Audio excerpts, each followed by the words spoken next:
In every family, there's supposed to be love and unity, right? But sometimes, the people closest to you can be the ones who hurt you the most. This is my story, a tale of betrayal, heartbreak, and a reckoning that left my family in absolute ruins. We were the perfect family, or so everyone thought. 2 daughters, loving parents, and a house that echoed with laughter. It was always me and my sister, Ella. People said we were inseparable, like 2 sides of the same coin. But coins have a way of turning, and one side often shines brighter. The resentment started as a whisper in the back of my mind. Mom and Dad, people who should have been fair, seemed to favor Ella in ways I couldn't ignore. Her ambitions, her dreams, her failures. All her efforts were celebrated, coddled, excused. And me? I was left to fend for myself. But nothing could have prepared me for how much worse it would get. When Ella announced she wanted to leave college and pursue acting, I thought it was another one of her passing whims. But no, our parents went all in.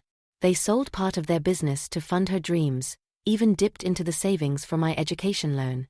Overnight, their priorities were obvious. Ella is special. She's going to make us proud, they'd repeat, as if trying to convince me, or themselves. Special? Maybe. But hard work and attention had always been mine. I fought to hold on to my dreams. To finish school, I worked weekends and took out a second job, exhausting myself in more ways than one. While I dragged myself through sleepless nights, Ella flourished in her newly tailored life, banking on privileges gifted at my expense. I stayed quiet, until one day, everything changed. All it took was one phone call, 7 missed calls. That's what I woke up to. One night. Ella was sobbing on the other end. I messed up, she kept saying, her voice shaking. And then, confusion. Fear. Anger. Ella had made me co-sign her financial agreements. Unbeknownst to me, that little favor had led to mountains of debt towering in my name. I rushed home, prepared to confront her. Instead, I found my parents shielding her, blaming circumstances, refusing to hold her accountable. Families stick together, they said. But their definition of family didn't include fairness. Emotional impact. The betrayal wasn't just Ella's. It was theirs. They had chosen her, always her. And in that moment, something in me snapped. I wasn't born to be a villain, but even the kindest hearts have a breaking point. When my parents refused to listen to reason, I knew I had to protect myself. While Ella posed for cameras, I combed through files and paperwork. Quiet. Calculated. There it was, proof of the loans, their misuse, and the signatures forged in my name. Ella had gambled with my future, all for her so-called big break. I forced myself to stay calm. Let her think she had one. But I vowed to take my life back. I wouldn't destroy her, I would unmask her. But exposing the truth wouldn't just hurt Ella. It would tear apart everything we were raised to believe in.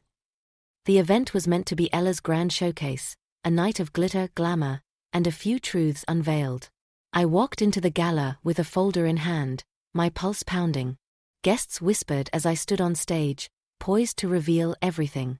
I didn't need to yell. Truth rings loud enough to silence even the most glamorous of rooms. One by one, I showed the crowd her fraudulent contracts, her lies, her betrayal. My parents sat in stunned silence, faces draining of color. Ella's mask of perfection cracked right before their eyes. I had taken a stand finally, but instead of satisfaction, I felt a hollow ache. Family is supposed to be your safety net, I wanted to scream. Why did you make me fight you for my survival? Ella crumbled under the weight of public humiliation. Overnight, her glittering future dissolved, her endorsements pulled, her contracts revoked. My parents? They turned to me, but it was too late. Their support when it mattered most was all I had ever wanted, but all they had now was regret. Too little, too late. I walked away.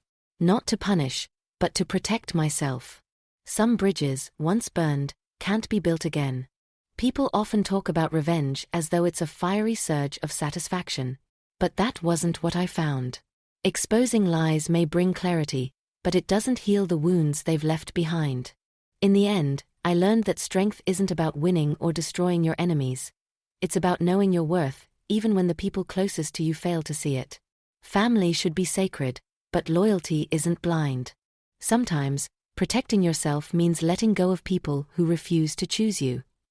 And so, I rebuilt my life, stronger, wiser, and finally free.